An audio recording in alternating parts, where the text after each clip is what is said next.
Hey guys, Crew of Blindwave, I'm Eric. I'm Shane. Shane, it is time for our Q&A to The Walking Dead. The Walking Dead will come on tonight, and you guys will be able to come in the morning and see our reaction to it. But we have a lot to talk about because you, our fine viewers from all over the world, have asked us questions, so let's give you some answers. All right. Screams Esports says... EA Sports. It's in the game. It's in the game. It's on the game. Why are you off to be mocked? JSS stands for Just Survive Somehow. That's what she left them on the card at the end, and that's what motivated her to keep on going.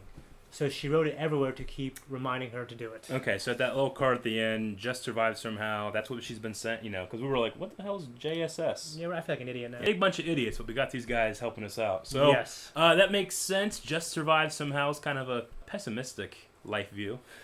Just survive somehow. Well, I think at that point, when that's all you need to do. Well, yeah, but it's very glass half empty. It's not like rebuild, get it back. We can do this. We're friends. I don't think they're trying to. I love you. I don't think we're trying to achieve Abraham Maslow's hierarchy of needs here. Surviving is the bare minimum. Yeah. And that's hard enough to do as it is. So yeah, but this young girl with no resources, no family, no food, just survives somehow. Aren't you more likely to survive when you're happy and not full of stress? You get you're full of stress and you get a sickness, you're more likely to die. I just don't think she wants to fool herself. I think she's realistic. Just survive. You know, people all around her are dying. People who are probably taking care of her are dying. Okay. Well, we have more questions about Enid later, so let's keep going. Okay. Rim Tomboy. At the end of episode 1, we can hear the horn, but why didn't we hear any of the gunshots? Oh, well. That's a good, actually, because... I thought that too. Yeah. And maybe we need Calvin here, but maybe just a gun... Obviously, the horn's just louder. I don't know. I mean, I live in the country. You live in the country too. Whenever you hear a gunshot like going over the hills, like it's like, yeah. You know what I'm saying? Yeah. And horns. I mean, you probably hear those too, which they did. But you figure they would have heard the. I think the answer is just one of those things that the viewer accepts. Like they didn't hear the guns. Yeah. And they did hear the horn because the horn's that much louder. I mean, that doesn't make super sense why we didn't hear them, but it made for a really cool reveal when we finally found out what that was. I love in serial television like this is. I love when they do that kind of stuff. Yeah, I agree. Duke Silver says the Wolves did it all last season as well. They kill and completely dismember the bodies. We don't know why yet, but it's their thing.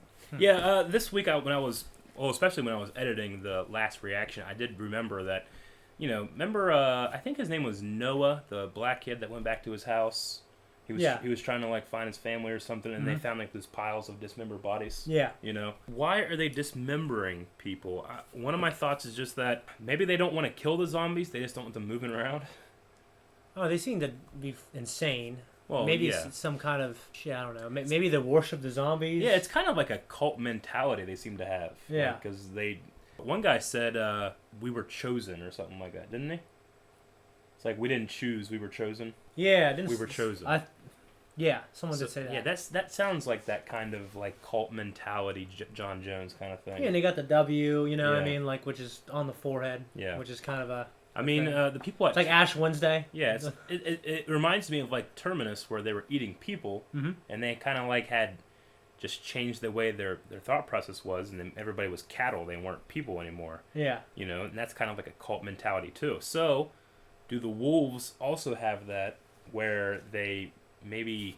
Remember, because they said we're trying to help you or we're trying to free you. I think they had that one black guy down, and then Morgan was about ready to kill him, and he's like, "No, I'm trying to help. We're trying to free you." Oh yeah, okay, I remember that. So do they worship the zombies? Or they try? I don't know. I want to get more into that, but I don't think there's enough evidence to really say either way what's going on right now. I'm betting on some kind of cult thing. Yeah. The things on the forehead. It's like a mark. Yeah. A mark of a something. Every cult has a leader. So we'll see. Joseph the Mighty asks, do you think the people being led away in chains are somehow indoctrinated and turned into new wolves? I'm not sure how they would accomplish this, though. Yeah, that does kind of... That's an interesting theory. That makes sense. I mean, that one guy had another guy, chained up and was leading him away, right? And then that one guy was just smashing a body, Well, one thing I remember is in the last season, they had a guy they were leading. They had a guy they were leading away. He was chained up. Yeah. And they slit his throat. Yeah. So I think they could just be more of sheep like that. I mean, it alludes to when Michonne had the two walkers in chains, you know? And that was a cool little dynamic where they had Carol dressed up as a wolf leading Morgan. Yeah. And she was protected because of that. Yeah. And that, you know, that kind of rhymes with Michonne's doing the same thing with the zombies. But why would they take prisoners? They seem to just start killing everybody and then cutting them up. And then they'd also take prisoners. So they have like two different types of people. Some that kill and some they don't. I don't know. I mean, they were leading away a guy. I didn't see any like women or children, so I don't know if it's like a slave thing. I rarely see that anyways in the show. What? Was women and children or what? Like women and children, children, Well, no. horrible things happening to them. Yeah, and it's pretty weird that you never really see child zombies. You've only really seen Sophia when she was missing. And that one in the first episode. Yeah, but for some reason they just kind of steer away from. Maybe it's just easier not have to direct children in zombie makeup or something. Maybe. I don't know. And children have to work. There's certain child laws too when it comes to filming. But why are they leading them away? I don't know. I have no idea. I hope it's not like just a, you know, this is my sex slave now. Also, I'm gay. And the guy's like, no, this is the worst. I don't know. I don't think they're being indoctrinated. I think that's a long process. You know what I mean? Yeah, like how do they recruit? But if they did, it'd be a better reason than they're just going to kill them. I mean, any group. Hopefully, you're right. Any group like that, like any kind of cult place like that. I mean, they need to swell their ranks. That's how you keep the powers with more and more people. Power to the people, baby. We'll see. Carrie 4116. Enid is a wolf in sheep's clothing. She totally let them in, been telling them the weak spots in the wall, told them when to come while Rick and the others are away. Great review. Loved it. Thanks. Thanks for watching. Yes, thank you. So Enid's been going over the wall. She did that last season. Yep. Remember? She'd go out there and follow her and get some Kool-Aid. Yeah. But why is she doing that? She did leave. Yeah, so I'm not really sure what her thing is about. I mean, she doesn't seem like a bad person. She's been living in Alexandria. Why would she help the wolves? I mean, we never had any shots of her like interacting with the wolves while in that first opening scene. Well, it's weird because there were a couple moments when she was with Carl. She looked like she knew something was up, like she knew they were coming, and she made it sound like, "Hey, I'm out of here." Yeah. Where'd she have to go? That was safer than where she was. You know what I mean? I think something's up with that girl. I mean, I don't know if it's a connection with the wolves. Yeah. But I thought that for a moment. But it just didn't make... You know, you figured they would have revealed something in the opening. I might need to rewatch it, but I don't think they revealed anything that would make us think that she had any connection with the wolves. Once she ate that turtle, I was like, this is a bad girl. We gotta get her out of here. Mm-hmm. You know what I'm saying? Yep. Mm-hmm. Yep. All right, let's keep going. Okay. Charming New Society. Q&A. What do you think of the comparisons Kevin Smith made, and a lot of people agreeing with him online, of Morgan being philosophically like Batman and Carol like the Punisher? Oh, I like that. I mean, Batman has a strict no-kill rule. Punisher does not. I think that's interesting. I mean, Morgan, I wonder when he got this new philosophy, because we've seen him kill before. He feels this way now, and he's trying to change everybody else to be like that. But, I mean, I think he's given that up now that he had to kill that wolf at the end of the episode. Yeah. You know? Well, he just had to, I think. Yeah. And Carol has just become, I mean, she's a diamond in the rough. I mean, she's been hewn at so many times that now she's not going to take any shit. She'll do whatever she has to do whatever she wants to do, really. I mean, at this point now, right? I mean, she was very in favor of just taking everybody out and taking Alexandria. Yeah. Because Morgan seems like he's more pacifist. Like, he's not looking for trouble. Yeah. Batman actively goes and tries to find trouble.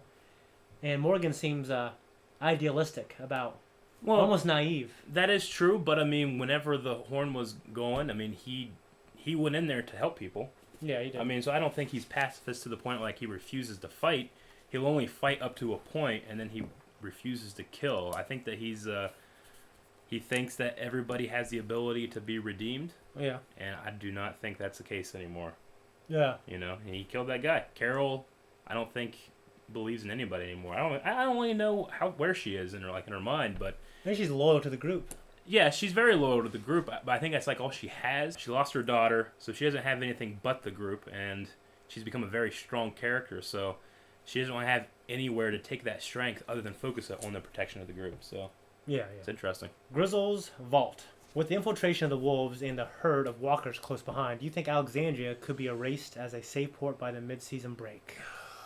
I don't know. I mean, they put so much money into Building a set. well, they like took over a town. Like all those houses are like residential homes that they like built this wall around and stuff like that. You know what I'm saying? So I mean, they put a lot of effort into doing that. I just I don't want to. I'm not the kind of guy that's like, well, in the comics they do this, But I think Alexandria will stick around for a little bit. Yeah, I want to see, I guess, Rick grow as like a sheriff and a leader, all that stuff. Yeah. And just the thing you mentioned about, it seems like the model of the show every season, they find a place, they move on, they find a place, they move on. Yeah, but the last time they were doing that nomadic thing, I felt like they were at their breaking point. You know what I'm saying? Like with the thunderstorm and We Are the Walking Dead. Yeah, yeah. I think Alexandria is their last chance. I see your point. I think for me it's just simple as the thing you said last time, and I know this is drawn from the comics, but like setting up trade and commerce with other towns. Yeah.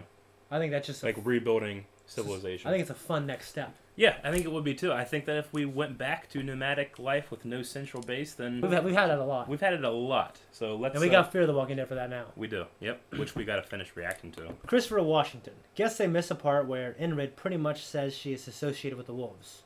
This place has too many blind spots. Yeah, and that's what I'm talking about earlier, man. That's how we.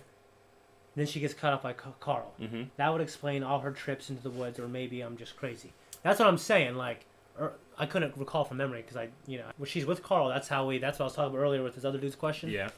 That's what made me think she has some association with the wolves, or at least something funny is going on with that. Yeah, I did notice that when I was doing the edit for the reaction. Now, I think that might be a red herring, personally. I think that might be a misdirect that the writers were trying to throw at us. Like, that's why and it's cut off, it could just be that's why we, meaning me and you, were able to sneak out of the wall, Because this place has so many... Maybe. Leaks and weaknesses, It could be that's why why would she tell Carl, that's why the wolves, will kill you, I don't think that she would, if she's being that careful and has kept the secret so long, why would she suddenly just slip up there?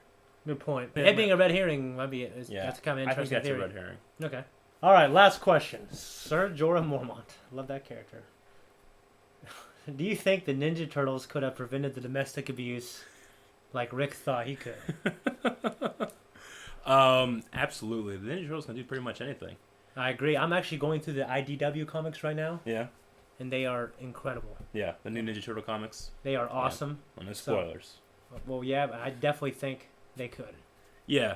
We kind of made a joke of this last episode just because we were having fun with it, but I mean, it's completely silly, and of course, I don't think it should happen. But if it did, I would so watch that. I think they would thrive in that world. Yeah, that's what I'm saying. Like, well, they did a Ghostbusters Ninja Turtles crossover. Yeah. And Power Rangers. They had Power Rangers. Yep.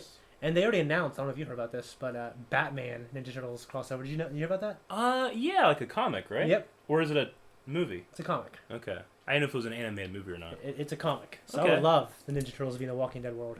I mean, Ninja Turtles, by their very nature, by their very origin, have crossed over to other comics with Daredevil and stuff like that. Yeah. So seeing them in The Walking Dead, it'd have to be some kind of alternate Infinities universe that wouldn't affect the actual show. Of course. But if it did, I would read the comic, and if they made it into a show, I mean, they just make so much money. The Turtles could survive. Hell yeah, they could. I mean, they're fucking ninjas. Yeah, I mean, now are these the Turtles from like the movie, or the new comic, or the old cartoon? Which Turtles are you talking about? Well, the old cartoon. If the Walking Dead show was the same tone as the old cartoon, they would of course survive because of the tone. Of course. I think that even the gritty, realistic Ninja Turtle Turtle comics, I think they would definitely survive. Yeah, I mean, they'd probably be pretty bummed. There's no pizza. There's no pizza. No pizza at all. One thing, they live in the sewers too, so like I don't think not a lot of zombies would have. I know there's that one in the well. Yeah. And I mean, yeah, but they live in New York City though. Can you imagine New York during this going on? Yeah, but I don't think the zombies would be heading underneath the freaking into the sewer. I don't know. I mean, do the zombies attack? Yeah, they do attack animals because they killed the horse in the first episode. Oh yeah. I mean, what if one of them got bit? The turtles? Yeah. What if there was a zombie turtle? Doesn't the virus only affect humans? Does it? I guess. I mean, but they're If it didn't, but we they're would have seen mutant. some freaking dogs. They're mutant. Resident Evil dogs. Yeah, you're right. But they're mutant turtles. They're kind of human. They're not human though. They're more human than a dog. They're more turtle than they are human. Are they? Mm-hmm. I didn't know that. I Yeah. thought it was like half and half. No.